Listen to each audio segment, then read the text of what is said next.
फुंबिलिनि गोजोन हामलायनाय थाबाय गासै नायगिरिफोरनिसिम आं दिनै दिचां रिसर्टआव दंफैयो आङो दिचां रिसर्टनि माखासे नुथायफोरखौ आं नोंथांमोननो दिन्थिनो नाजानाय जादों नोंथांमोना रिसर्टनि माखासे नुथायफोरखौ नुनो मोनगोन ओरैबायदि समायना नुथाय जाय नुथायखौ नोंथाङा माब्लाबा दिचां रिसर्टआव गुवाहाटीयाव फैनानै थाफैयोब्ला VIP हटेल दं दिचां रिसर्ट्सनि आन्दाराव बेवहाय गासैबो फेसिलिटियानो दं मिटिं दावथिं खालामनायजों लोगोसे फेमिलिनि मानसिफोरखौ लाबोनानै बेवहाय थानायनि माखासे सुबिदा दं बेवहाय टिभिनिफ्राय लानानै गासै फेसिलिटिफोरखौ मोनगोन दुगैनाय जानाय लोंनायनिफ्राय लानानै गासै फेसिलिटिखौनो नोंथाङा नुनो मोनो आं नैबे रुमाव दंमोन नोंथांनो आं रुमखौ खिन्थानाय जाबाय जेरावनो गंसे टिभिबो दङ गोसोबानो एन्जय खालामनो हायो जाय बाथरुम लेट्रिन गासैबो फेसिलिटिया दंजोबो ओरैहाय नोंथाङा दुगैनाय मानाय थाव साबोन बायदिसिना गासैबो दंजोबो सुवारजोंबो दुगैनो हागोन नोङो बायदिसिना लेट्रिन सावगारि बेफोरथ' अराय नुबाय थानाय दा आं बायजो मुलुगनि सावगारिखौ नोंथांमोननो दिन्थिनो नाजानाय जादों आरो हटेलाव थानायनि आगोलाव माखासे गाइडलाइनखौ नोंथाङा मिथिना लानायनि गोनांथि दङ बे गाइडलाइनफोरखौ आं नोंथांनो खिन्थानाय जादों नै हटेल रुल एन्ड रेगुलेसन दिचां रिसर्ट्स एन्ड हटेलनि माखासे हटेलाव थानायनि माखासे नेमखान्थि दं बे नेमखान्थिखौ नोंथांमोना सोलिनांगोन आरो मिसइउज हेन्डफोर बाहायोब्ला बायदिसिना दाखोर दाला खालामोब्ला माबोरै फाइन नांनो हागौ बेफोरखौ बिथांमोना स्ट्रिक्टलि लिरनाय जादों खोब मोजां बेनि अनगायैबो VIP रुम आं खोब लवेस्ट दामनि रुमाव थादों थेवब्लाबो बेनि फेसिलिटिफ्रा मोजां दा आं बाहेरानि सावगारिखौ नोंथांमोननो दिन्थिनो नाजायो नोंथांमोना दिचां रिसर्ट्सनि माखासे नुथायफोरखौ एन्जय खालामनो हागोन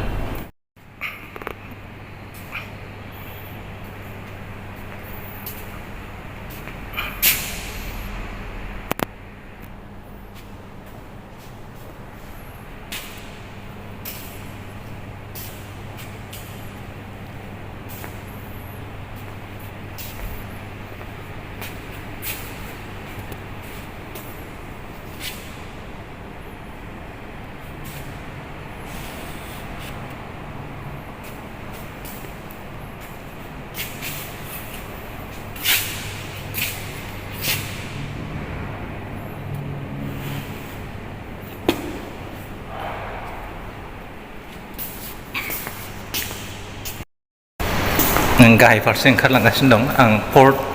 आं लिफ्टजों थाङासै मानोना बांद्राय आजादिब्ला देहाया मा जायो ओंखायनो आङो थाबायनानै ओंखारबोबाय दङ गाहायाव नै लिफ्टआनो बेयाव माखासे गाइडलाइन दं खोब निट एन्ड क्लिन लिफ्टजोंबो थांनो हायो आं ओंखारगासिनो दं लास्टआवसो मोनसे सेमिनार जादों बे सेमिनाराव फैदोंमोन आं नुथायफ्रानो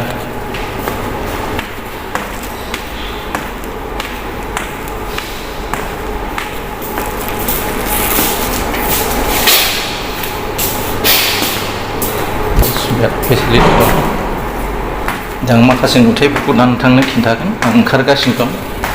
4th फ्ल'रनिफ्राय ini untuk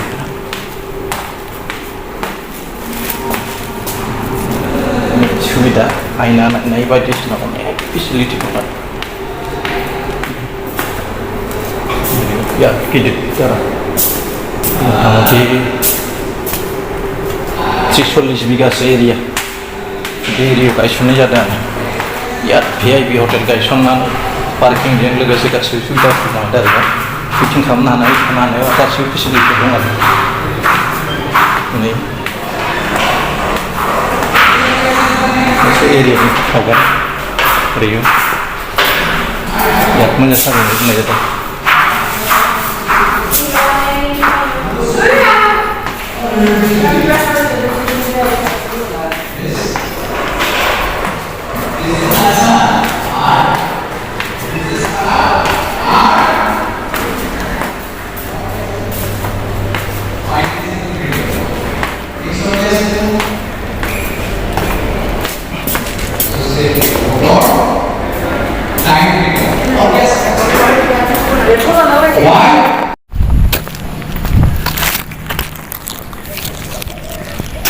Dichang Resort-नि नुथाय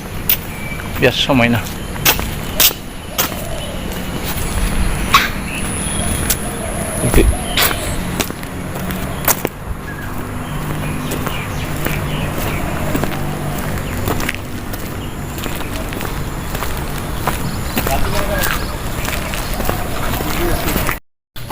Dichang Resort Sonapurनि सावगारि बियो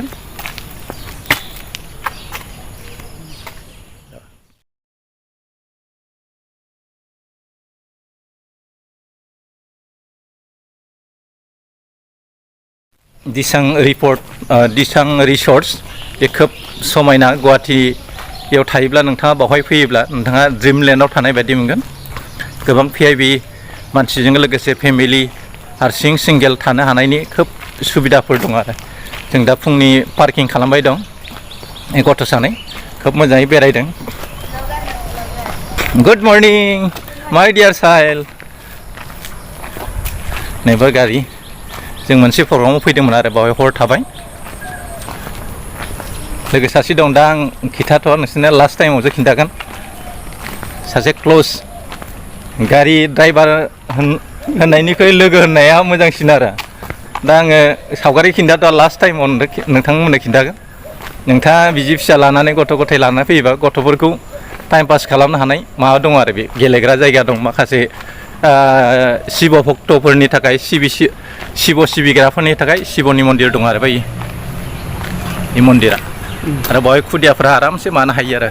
स्पिड ब्रेकार दङ लिमिट बेयाव जानला मोनला स्पिडखौ लिमिट खालामालासिनो सालाय होआ आरोखि माखासे रेस्ट्रिक्सन दङ आरो खोब मोजां साजायना दोनदों नोंथांमोना नुदोंना सिनारिफोरखौ नैबे बिल्डिङावनो प्रग्रामा जादों प्रग्रामखौ खिन्थागोन आं सासे नागालेण्डनि सासे आइजोनि स्पिचनि जयै आं सावगारिखौ दिन्थिनो नाजागोन ओरै जोङो सिंनि पार्टजों फैगासिनो दङ दा गासिबो नुथायखौ आङो खेबसेनो दिन्थिजोबनो हानाय नङा दा नोरै खोब मोजां नै जेब्राखौ बिराद मोजां साजायना दोनदों आरो नै सिनारिफ्रा नैबेयाव सेंग्रा सिख्ला फैयोब्ला एखे जावजा फट' लानो खोब मोजां आरो बावहाय लोब लोब मा लायो ना सा नायनो हायो बावहाय खोब समायना नुथाय आरो मानानै नै नाफ्रा खोब समायना नाया दावगासिनो दं आरो साजायनो दोङो हेंगिं ब्रिज आरो जोबोद एट्राकसन नोंथांमोना आंनि CSP एडभाइस चेनेल एन्जय खालाम नै आं जुम खालामना दिन्थिनि बे ना गोजा आरो गासिबो जापाननि खावै आरो खोब टेस्टि जानायाव बियो नाथाय जानो थाखाय नङा बेखौ नायनो थाखायसो बानायनाय जादों दा जोङो गुबुन पार्टजों थांनि नैबे सान्ति प्लेजेस थारमाने गोजोननि जायगा आरो बावहाय माखासे माबा दं आरोखि खोब समायना नुथाय नै माखासे साजायना दोनदों ओजों माग्राफ्रा जायगाफोर साजायबाय दं नै सारायाव फुलखौ एरेन्ज खालामना दोनदों बिराद मोजाङै बे बारनाय समाव खोब नायनो समायना आरो थारमाने सानसे साननै थायोब्लाबो नोंथाङा लाइफआव मोनसे मेम'रि बायदि मोनो आरो नै सुइमिं पुल आरो बावहाय सानस्रिनो दुगैनो आरामसे हायो अकेसन जायो बावहाय सम सम नै हांसो राजाफोरनि सावगारि नैबे खुदिया उन्दै उन्दै गथ'फोरखौ मानो हायो बावहाय माखासे नुथाय नैबे सारायनि नुथायफ्रा समायना हांसो राजाया जि मोजां गाबदों दुगैनायनि उनाव मा खालामनांगौ after drinking swimming not allow to every Monday pool is close जुथा सेन्देल सोनानै मानो हाया आरो बेवहाय हानानै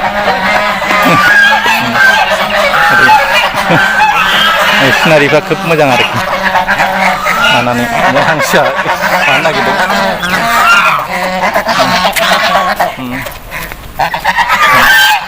आदारनि थाखाय मादों फुङाव आदार होयोना सिनारिफ्रा आसामा गान्दा मै जुनार बायदिसिनानि थाखाय मुंदांखा नाथाय दिचां रिसर्टआव माखासे नुथायफोरखौ बिराद मोजां होदों आरो बेनि नुथायफोरजों लोगोसे जिसुनि सावगारि दङ, कामाख्या मन्दिर दङ, मैदेर दङ, गान्दा दं, मैसो दङ, बेबायदिनो गोबां माबा दङ। बेफोर सब थाग्रा गोजा, थाग्रा खुलि गोजा गासिबो ओरै नायोब्ला। ओरै बै बिल्डिङावनो मोनसे इन्डास बिभा होननाय कम्पानिनि मोनसे बिराद गिदिर मिटिं जाबाय दं। बेनि जोहै खम समनि गेजेराव कर'रपति जानो हानायनि मोनसे लामा दं आरो। बेफोर गारि ओरै जों थांनोसै। ओरै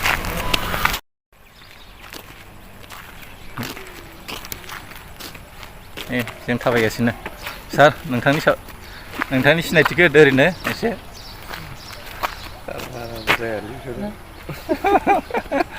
लाजिनाङा नोंथां, केमेरायाव सब मानसियानो फैनो हायाना, गासिबो मानसि केमेरायाव फैनो हायाना। नै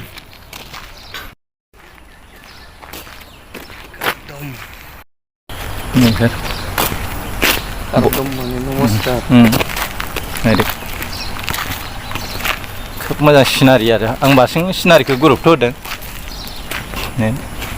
बेयाव हैसां दङ गेलेनो हानाय, पार्किं खालामनाय जायगा गोजा बेयो गासिबो। बिराद गिदिर एरिया, दा गासैबोखौ खिन्थाजोबनो हानाय ना,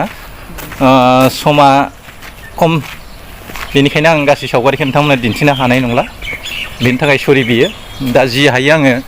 नुथायफोरखौ खिन्थानो नाजानाय जादों। नैबे सुगोनां फुल खोब मोजाङै मानलानानै दं आरो।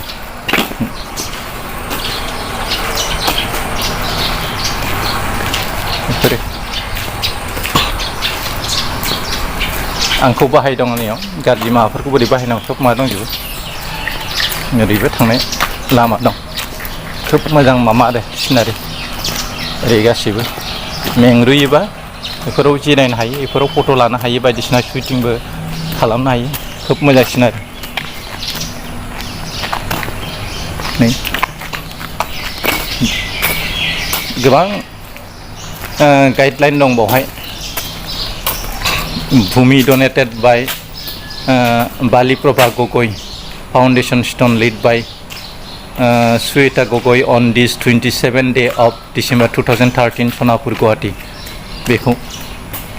बे सान्ति भूमिखौ बेनो मुं मादोंमोन आरो, बे दिसां रिसर्ट्सनि। नैबे सेंग्रा सिख्लानि थाखाय खोब मोजां आरो फट' लानो। बोराय बुरिनि थाखायबो सेंग्रा सिख्लानिल' होनबा गोरोन्थि जागोन। बेवहाय हैसां मानो हायो आरो आरामसे। सापातबो गायना दोनो सेरावनो, सिमेन्टजों दंफां बानायनानै आरामसे मा खालामना दोनो आरो। नै गासिबो सिसि केमेरा दं बावहाय, सोरबा गाज्रि खामानि मावब्ला माबा गासिबो नुजोबगोन आरो बेफोरबायदि। गासै नुथायफ्रा बेबायदि आरो। नै खोब मोजां साजायना दोनदों बैसां। औवा बायदि नुदोंबाबो औवा नङा, ओरैनो बानायदोंसो बेखौ सिमेन्टजों।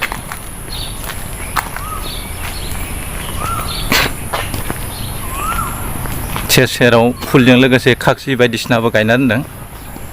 हाबा बायदिसिना जायोब्लाबो बेवहाय मानो हायो आरो, नैफोराव जिरायनो हायो। खोब मोजां मोजां सोदोब लिरना दोनदों। God bless you, welcome, keep it clean, use dustbin. नैफोराव जिरायनो हायो आरामसे।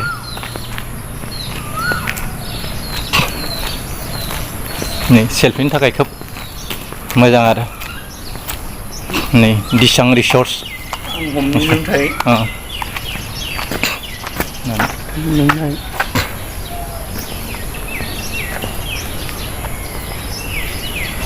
लोगोफोर दान्दिसे एन्जय खालामबाय आरो नै दिसां रिसर्ट्सनि बावहाय जिरायनानै आरामसे सेल्फि थेल्फि लानो हायो आरो। बे लाभ सिम्बल होदों। अननायनिख्रुइ देरसिन जेबो बुस्थु गैया। बेखायनो इंराजियाव मोनसे खोथा दं, लाभ इज लाइफ होननाय। दा ओंखायनो फुलजों लोगोसे बिथांमोना लाभ खालामना दोनदों। बेबायदिनो गोबां नुथायखौ नोंथांमोननो खिन्थाबोबाय। मिजिं लायो नोंथांमोना बिनि जे माब्लाबाफोर गुवाहाटि सनापुराव फैयोबा बिदि दिसां रिपर्टआव गोरोन्थि आरो दिसां रिसर्ट्सआव थानो दाबा। बेवहाय गासै फेसिलिटिखौनो नोंथाङा मोननो हायो। नोङो मिथिंगानि नुथायजों लोगोसे बिबार बागान बायदिसिना, गारि लाखिनाय बायदिसिना, मिथिं दावथिं बायदिसिना जानो, सुइमिं पुलाव मानो गासै फेसिलिटिखौ बाव होनाय जादों।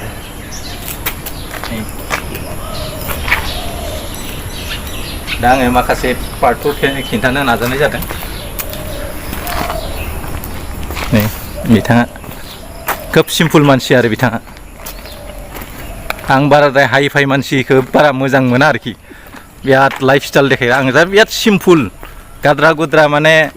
मानसिजों आं थानो बांसिन मोजां मोना आं हाइलि क्वालिफाइड होननानै आंखौ बुंना लानो लुबैया थेवब्लाबो इसोरनि अननायाव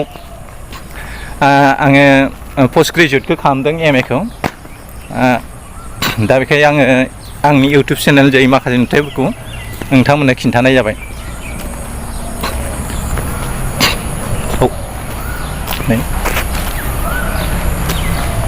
बेफोर सब VIP मानसिफोर थानाय जायगा गारि बायदिसिना मानाय गोजा गासिबो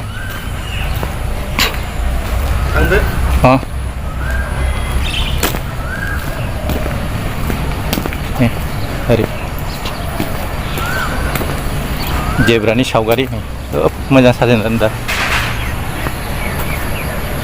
नैबे बिल्डिंआवनो जादों आं दा बिल्डिं सिङाव बेबायदि दा थांनाय समाव आङो मोखांनि सावगारिखौनो दा समा खम समखाय आं गासिबो दिन्थिजोबनो हायासै नैबेनो आं हाबसिगोन नैबे रुमावनो मिटिङा जादों ओरैहाय ओंखारलांनाय आरो लामाजों ओरैहाय खोब मोजां सिनारि हाबना दं आरो ओरै ओंखारलांनांगौ नैबे सावगारि फ्रन्ट साइडनि सावगारि ओरै गासिबो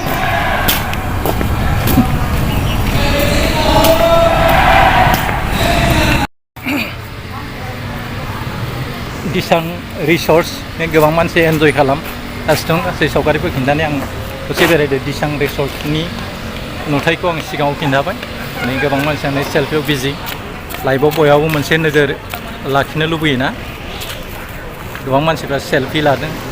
सुइमबो जों हाजोनि बारहावा महादेब भक्तफोरनि थाखाय खालामनानै दोनदों आं नै माखासे नुथायफोरखौ खिन्थानो नागिरदों दिचां रिसर्टनि लामा बियो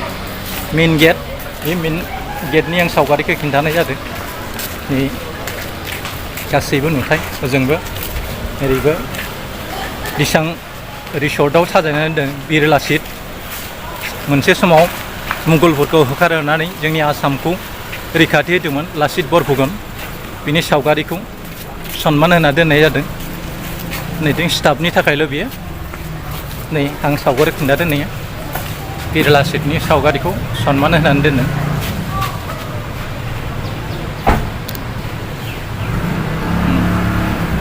नो एन्ट्रि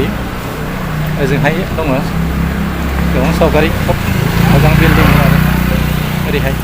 बिराद हाइ फाइ बिल्डिं आरो बेनि मायाव लाना दोनजोबदो गासिबो बेरायनानै खोब मोजां मोनो आरो लानानै ओरै बिराद गुवार जायगा ओरै गासैबो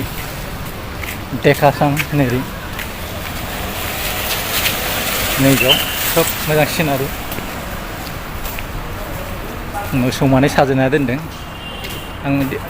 दिचांनि माखासे नुथायफोरखौ खिन्थागासिनो दं आरो बेयो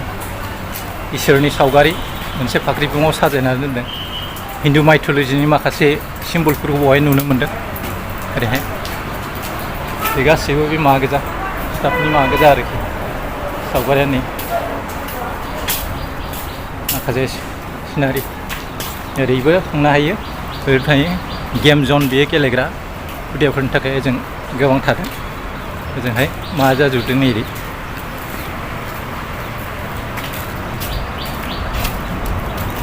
बिराद मोजां नुथाय आरो गासिबो कफि बार नैबेयाव कफि लोंनो हायो आरो फैयोबाथाय बेवहाय आरामसे दिचांनि साखाथि फाखाथि खोब मोजाङै साजायना दोनदों आरो ओरैहाय न' सिङाव ओरै सासे गथ'नै बाबु लाफाबाय दं आं जोंनि बेयाव ट्रेनिङाव फैदों ओरैहाय नै मेन लामाजों फैबाय जों दा ओरै लामा दं नै फिसा फिसा कटेज माबा थानो हायो एन्जय खालामनो हायो जानाय लोंनाय बायदिसिना खालामनो हायो आरो बेनि गेजेरजों मा खालामजोबनो हायो नै मेन गेट ओरै ओंखारबोनो हायो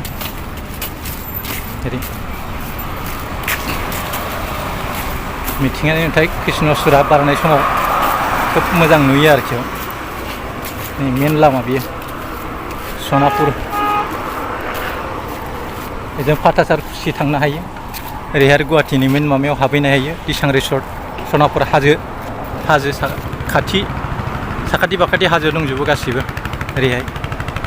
खाथि खालायाव गोबां रिसर्ट्सफोर दङ बे एरियायाव फ्राय रिसर्ट्सआनो गोजा गासिबो बेवहाय थानो हायो आरो बे मेन माबा आरोखि फ्रि आरो गारि मटरनि थाखाय सिन्था खालामनाङा जानाय लोंनाय थानाय थांलाय फैलाय खालामनाय गासिबो सुबिदा दंजोबो आरो ओरै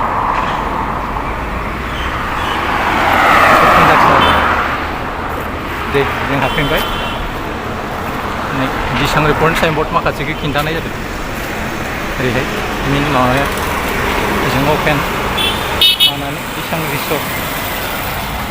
फन नाम्बार बायदिसिनाखौ मानो हागोन आरो नैबेफोराव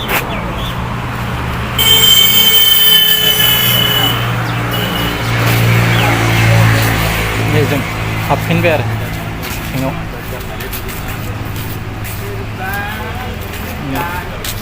जों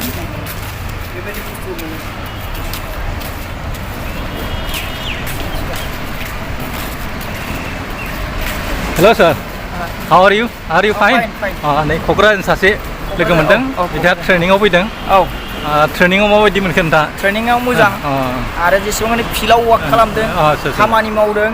सुगार लेभेलनि मानसिफोरबो सुगार जानायफ्राबो खम जानाय मोनदों आरो जायहा बुजुबाय थानाय जादों बेफोरबो खम जादों आंनाव गासिबो 100% प्रुफ दंजोबो खामानि मावनायनि बे जायहा जादोंमोन बे माबानि गहपुरनि निलमपुरनि बे हामदों आरो ओरै लकेलावबो हामनाय मानसिफोर दङ बिथाङा ट्रेनिङाव फैदोंमोन गावसिनि ट्रेनिंनि खोथाखौ बुंदों बिथाङा दा आं सिनारिफोरखौ दिन्थिबाय दङ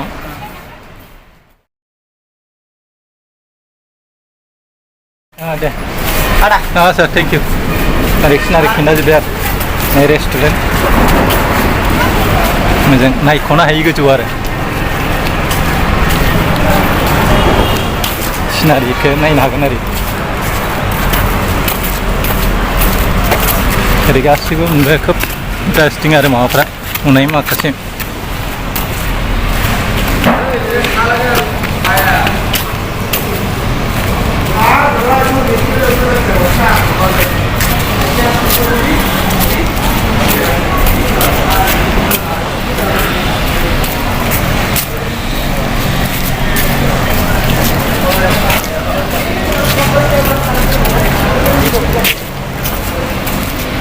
Ya babu, neng gua tiup nama apa dia muda? Saya je pergi kanan ni,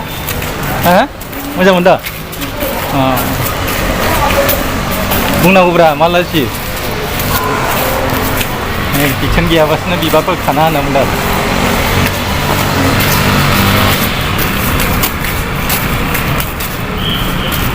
Sinari, moनसे sinari खिन्थानो नागिरदों बिराद एट्रेक्सन जादों आरोखि नै मोसौ गारि बे ओरै गासिबो पार्किंनि थाखाय आरो सान्ति प्लेसाव थांनो हायो बेयाव सुइमिं पुल दं आरो ओरैहाय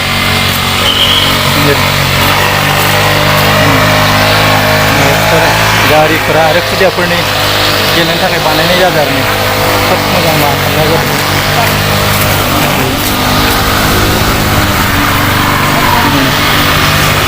बे गाखोनो हायो उन्दै उन्दै खुदियाखौ लाबोबाथाय बेयाव टाइम पास खालामनो हायो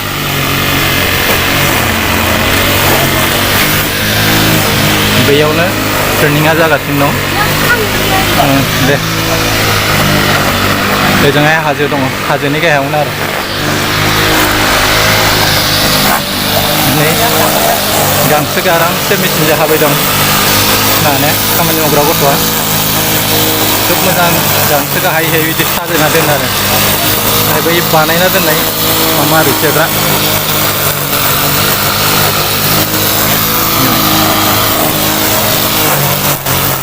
जिउ बायदिसिना खामानि मावनानै मानसिया थांना थानो गोनां जायो बेफोरबायदि मावनानै बे गथ'आ बे गार्डेनाव खामानि मावो आरो बेबायदिनो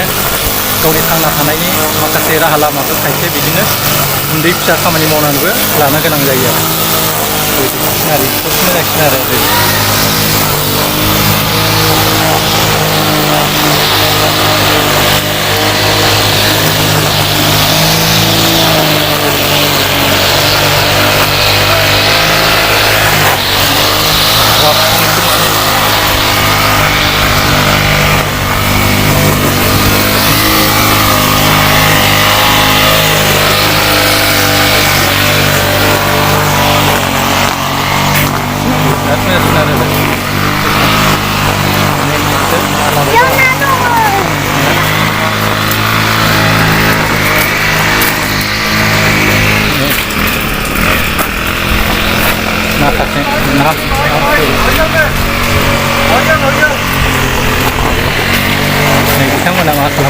फट' दैखांबाय दं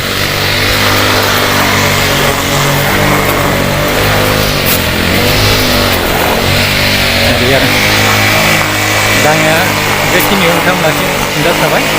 बेखिनि सिनारिखौनो आं खिन्थाबाय नै ओजोंहाय माबा दं सुइमिं आरो बेयाव सानस्रिग्रा माग्रा गासैबो माबाया दंजोबो आरो जिम ओजों गोजौआव माग्रा खेला गेलेग्रा आरो नैयाव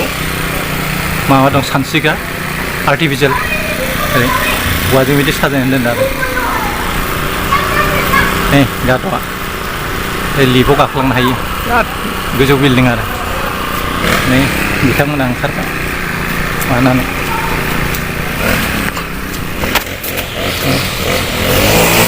गोबां मानसि माबादो आरो थांला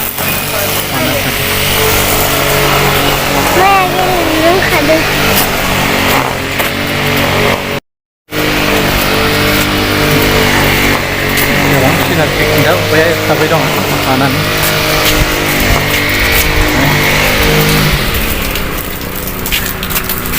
इन्टारेस्टिं आरो सिनारिखा